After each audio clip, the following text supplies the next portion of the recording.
Hi viewers, welcome to our channel. ప్రస్తుతం మనతో పాటు భరద్వాజ్ గారు సీనియర్ జర్నలిస్ట్ ఉన్నారు. వారితో ఒకసారి మాట్లాడదాం. సార్ నమస్కారం సార్. నమస్తే అండి. Sir 'game changer' movie release అయిన తర్వాత ఆ సినిమా చూసిన చాలా మంది ఆ సినిమా బడ్జెట్ పైన అండ్ మొదటి రోజు కలెక్షన్స్ పైన విపరీతంగా సోషల్ మీడియాలో ఒక చర్చ అయితే జరిగింది సార్. చాలా మంది విమర్శలకైతే దారితీసింది. ఆ తర్వాత ఆ నెక్స్ట్ డే నుంచి అసలు పోస్టర్‌లే రిలీజ్ చేయలేదు, కలెక్షన్ పోస్టర్స్. అయితే ఇప్పుడు దీనిపైన మన డైరెక్టర్ రామ్ గోపాల్ వర్మ గారు స్పందించారు సార్. ఒకవేళ గుంటూరు 'గేమ్ చేంజర్' మూవీ అనేది 450,00,00,000 బడ్జెట్‌తో తెరకెక్కించుంటే ఖచ్చితంగా అద్భుతమైన విజువల్స్ ఉన్న 'త్రిబుల్ ఆర్' 4,500,00,00,000 అయ్యుండాలి. ఒకవేళ 186,00,00,000 మొదటి రోజు 'గేమ్ చేంజర్' కలెక్షన్స్ చేసి ఉంటే 'పుష్ప 2' మాత్రం 1,860,00,00,000 కలెక్ట్ చేసుండాలి. 'గేమ్ చేంజర్' విషయంలో అబద్దాలనేవి నమ్మేటట్టుగా ఉండాలి గానీ, ఈ విధంగా ఉండకూడదు. సో, వీటి వెనకాల 'దిల్ రాజు' గారైతే ఉండరు అని జెప్పేసి నేనైతే అభిప్రాయపడుతున్నానంటూ ట్వీట్ చేశారు సార్. సో, ఈ ట్వీట్‌ని మీరే విధంగా చూస్తారు సార్? అంటే వర్మ గారు ఒక రకంగా జోకేసాడు. హ్మ్. అంటే నంబర్ గేమ్ నడుస్తోంది అనేది చాలా చర్చ ఉంది దీని మీద. అవును. నిజానికి 'పుష్ప' కలెక్షన్స్‌కి సంబంధించి వాళ్ళు రిలీజ్ చేస్తున్నటువంటి పోస్టర్‌ల మీద కూడా చాలా జోకులు, మీమ్‌లు నడుస్తున్నాయి. అవును. దాన్ని కూడా గుర్తించాలి. హ్మ్. అంటే బాలీవుడ్ వాళ్ళు భయపడుతున్నారు టాలీవుడ్ గురించి అనే యాంగిల్‌లో మాట్లాడుతూ నిజానికి సినిమా మేకింగ్‌కి సంబంధించి భయపడటం కన్నా కూడా ఈ ఫిగర్ మేనేజ్‌మెంట్ గురించి ఎక్కువ భయపడుతున్నారు అనేటువంటి మీమ్స్ విపరీతంగా నడిచినాయి సోషల్ మీడియాలో. అవును. కారణం ఏమిటి అంటే ప్రతిరోజు రైజ్ అలా పెంచుకుంటూ వెళ్ళిపోయారు. అది లాజికా, ఇల్లాజికా అనేది పక్కన పెట్టేస్తే ఆ డ్రైవ్ అయితే నడిచిపోయింది, అయిపోయింది. ప్రపంచం దాంతో ఫిక్స్ అయ్యి ఉంది. అయితే వెరీ ఫస్ట్ డే కలెక్షన్స్ అయితే విపరీతంగా ఉన్నాయి ఆ సినిమాకి. అది విజిబుల్‌గానే ఉంది. ఈ సినిమా పరిస్థితి ఏంటంటే థియేటర్‌లో ఉన్నటువంటి జనాలకి, బయట వినిపిస్తున్న నంబర్‌లకి ఏమాత్రము కూడా పొంతన కుదరలేదు. హ్మ్. గేమ్ చేంజర్ వ్యవహారానికి.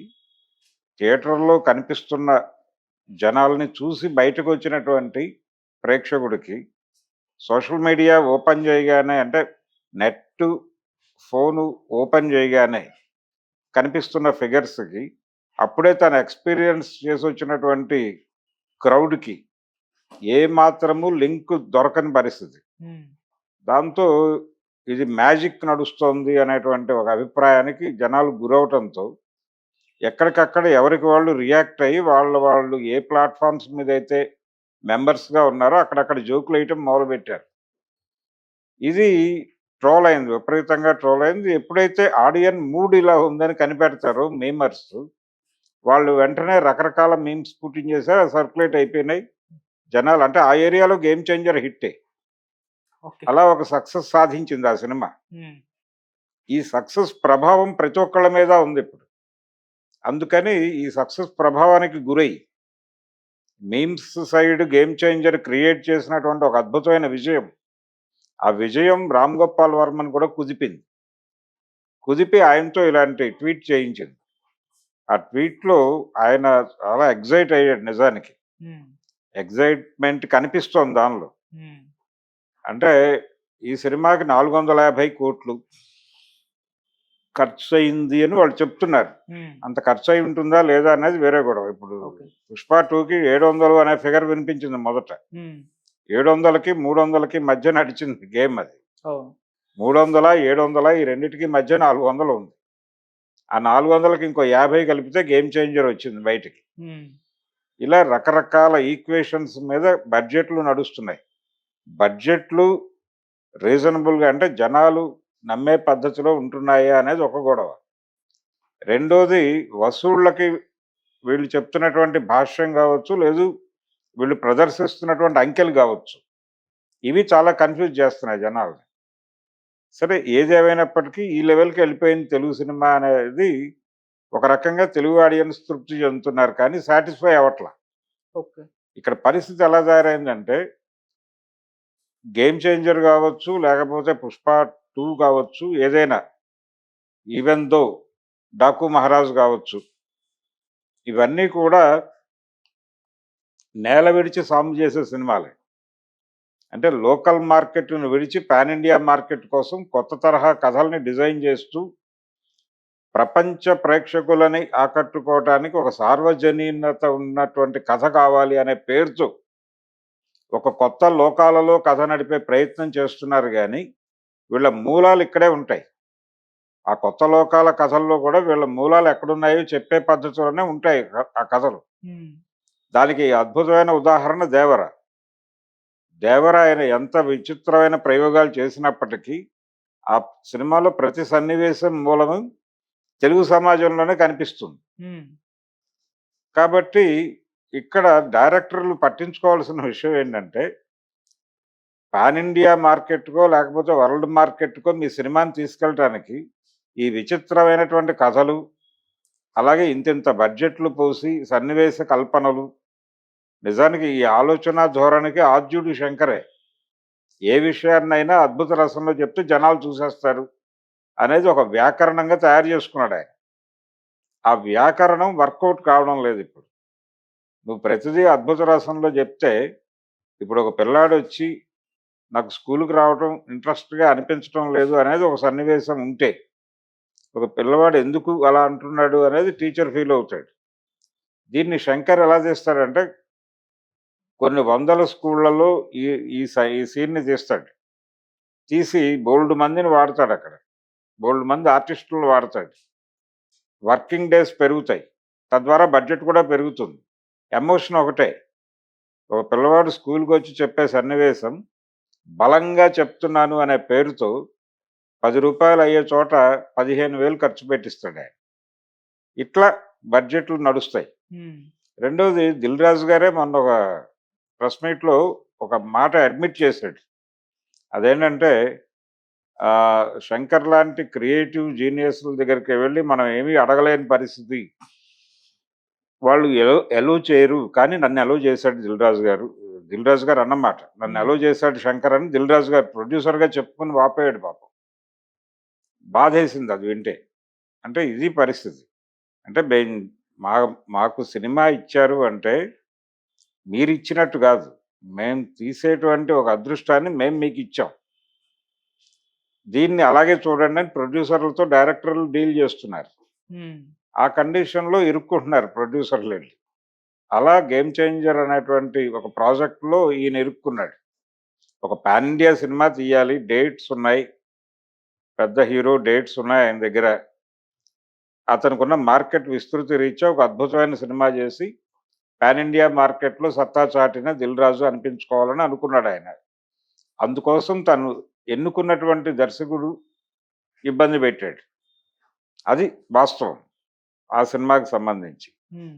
అయితే వెరీ ఫస్ట్ డే కలెక్షన్స్ మాత్రమే వాళ్ళు ఫిగర్ వేశారు. అది రకరకాల ట్రోల్స్‌కి గురైంది. దీని మీద ఒక వార్త బయటకొచ్చింది. అదేంటంటే, ఈ ట్రోల్స్ ఎక్కడి దాకా తాకాయంటే, 'రామ్ చరణ్‌ని' కూడా తాకాయి. తాకి ఆయన నేరుగా ఫిల్మ్ యూనిట్‌తో మాట్లాడి, "ఏమిటది? ఇప్పటికయింది చాలదా? ఈ ఈ పరాభవం చాలు గదా మనకి. మళ్ళీ వెటకారాలు గూడా ఆడించుకోవాలా మనం? అవసరమా?" అని చెప్పి కోప్పడ్డాడనేటువంటిది వార్త కూడా బయటకొచ్చింది. హ్మ్. ఇది నిజమా? కాదా? అనేది పక్కన పెడితే ఒక వార్త అయితే బయట పబ్లిష్ అయింది. హ్మ్. సో, ఆ మేరకు కార్నర్ చేయటము, ఇబ్బంది పెట్టటంగా పరిణమించింది ఈ నంబర్ గేమ్ అనేది. అది ఆ ఏరియాలో జరుగుతున్నటువంటి గోల, దానికి రియాక్ట్ అవుతూ 'రామ్ గోపాల్ వర్మ' గారు ఈ ట్వీట్ చేశాడు. ఇది ఒక రకంగా సినిమా ప్రస్తుతం నడుస్తున్నటువంటి ట్రెండ్ మీద ఒక చొరకేయటమే. హ్మ్. మరి ఈ చురకలకి, ఈ ట్రోల్స్‌కి 'రామ్ చరణ్' రియాక్ట్ అయినంత సెన్సిటివ్‌గా ఈ మేకర్స్ రియాక్ట్ అవుతారా? రియాక్ట్ అయ్యి ఫర్దర్‌గా ఇలాంటివి జరగకుండా చూసుకుంటారా? అనేది చూడాలి. హ్మ్. ఇది కరెక్షన్ ఎవరు చేయాలి?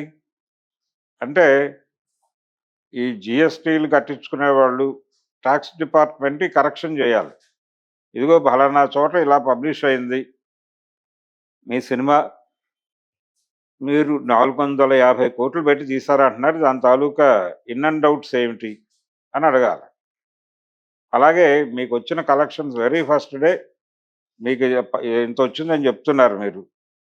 ఎంత చెప్పారు వాళ్ళు 160నా? ఫస్ట్ రోజు ఫస్ట్ డే 186. 186. హ్మ్. మీరు 186 అన్నారు. ఏది దాని తాలూకా ఇన్ అండ్ ఔట్స్ ఏంటి? ఈ పద్ధతిలో వెళ్ళిపోయి వాళ్ళ మీద పడిపోతే హ్మ్. ఇక ఫర్దర్‌గా ఇలాంటి నంబర్ గేమ్ నడపరు. ఓకే. కాబట్టి కంట్రోల్ చేయగలిగింది వాళ్ళే.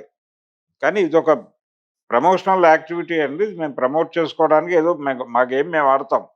మీకు చూపించే లెక్కలు మీకు చూపిస్తాం అన్నట్టుగా నడుస్తుంది. హ్మ్. జనాలు కూడా అధికారిక పోస్టర్ రిలీజ్ అయినప్పుడు బిలీవ్ చేస్తారు.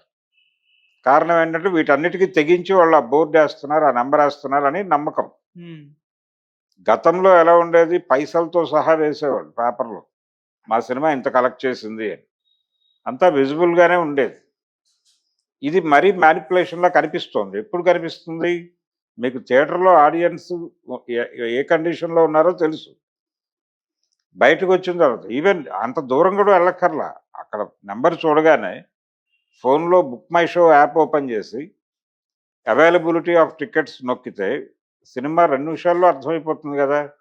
అక్కడే దాని మీద ఒక విరక్తి భావన వచ్చేస్తుంది ఆడియన్‌కి. వెతుక్కోవాల్సిన అవసరం లేకుండానే అంత సమాచారం అవైలబుల్‌గా మీ పాకెట్‌లో ఉన్నప్పుడు మీరు ఎలా ఈ నంబర్ గేమ్ పేరుతో అబద్ధాలాడితే ఎలా కుదురుతుంది? హ్మ్. గౌరవప్రదంగా నిజాలు మాట్లాడుకోవడమే మంచిది. అవును.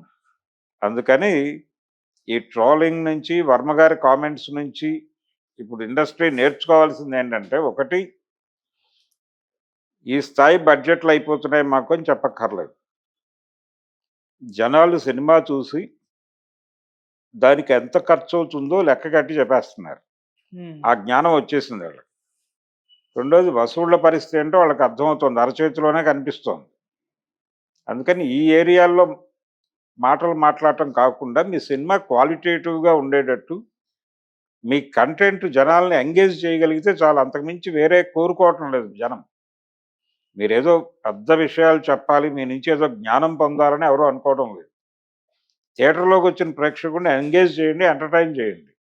చాలు. అంతకుమించి వేరే కోరికలేం లేవు. ఓకే. అదే కోరుకుంటున్నారు, అది ఇవ్వండి. అది ఇవ్వటానికి ఏం చేయాలి అనేది ఆలోచించండి. లోకల్ కథని, లోకల్ పాయింట్‌ని గ్లోబల్ లెవెల్‌లో ఎలా చెప్పగలమో దాని మీద కసరత్తు చేయండి. అంతకు మించి మీరు కొత్తగా పాన్ ఇండియాకో, వరల్డ్ మార్కెట్‌కో కొత్త తరహా కథలు అల్లాల్సిన అవసరం లేదు. కొత్త జానర్‌లు వెతకాల్సిన అవసరం అంతకంటే లేదు. లోకల్ కథని గ్లోబల్ లెవెల్‌లో ఎలా చెప్పగలము? వాళ్ళెలా చెప్పగలుగుతున్నారు, మనం ఎందుకు చెప్పలేకపోతున్నాం హ్మ్. అనేది. ప్రపంచవ్యాప్తంగా ఉన్న అన్ని దేశాల పాత్రల్ని తీసుకొని ఇంగ్లీష్ వాళ్ళు సినిమా తీయట్లేదు గదా! వియత్నాంలో జరిగిన ఒక పాయింట్ తీసుకొనో, లేకపోతే గల్ఫ్‌లో జరిగిన ఒక పాయింట్ తీసుకొనో వాళ్ళు కథ సినిమాలు తీసి మనందరికీ చూపిచ్చారుగా. మనం కూడా చేతులు కట్టుకొని చూసాంగా అవన్నీ నిలబడక కూర్చున్నాం అక్కడ. హ్మ్. కాబట్టి వాళ్ళు చేస్తోంది అదే. లోకల్ వాళ్ళ పాయింట్‌ని వాళ్ళు గ్లోబల్ లెవెల్‌లో చెప్తున్నారు. అలాగే మీరు కూడా మీ ఏరియా ఇష్యూని తీసుకొని గ్లోబల్ లెవెల్‌లో చెప్పండి. అది ఎలా చెప్పాలి గ్లోబల్ లెవెల్‌లో అనే దాని మీద కసరత్తు చేయండి. అప్పుడు ఇలాంటి గందరగోళాలు చేయాల్సిన అవసరం లేదు. ఓకే. ఇలాంటి 'రామ్ గోపాల్ వర్మ'తో దాడి చేయించుకోవాల్సిన అవసరం ఉండదు. అందుకని ఇది తగ్గారు వాళ్ళు ఆల్రెడీ. తగ్గారు. ఆయనన్నట్టుగా 'దిల్ రాజు'కు నోటీస్‌లో ఉండి జరిగిందా లేదా అనేది చర్చ జరుగుతోంది బయట. మేబీ ఆయన మెప్పు పొందటం కోసం ఎవరైనా ఒక అడుగు అత్యుత్సాహం ప్రదర్శిస్తే ప్రదర్శించుండొచ్చు. ఓకే. ప్రస్తుతం ఆయన సక్సెస్ ఎంజాయ్ చేసే మూడ్‌లో ఉన్నాడు. ఇదన్నీ అయిపోయాక కరెక్షన్స్‌కి కూర్చుంటాడేమో చూద్దాం. Okay sir. Thank you so much sir. Thank you.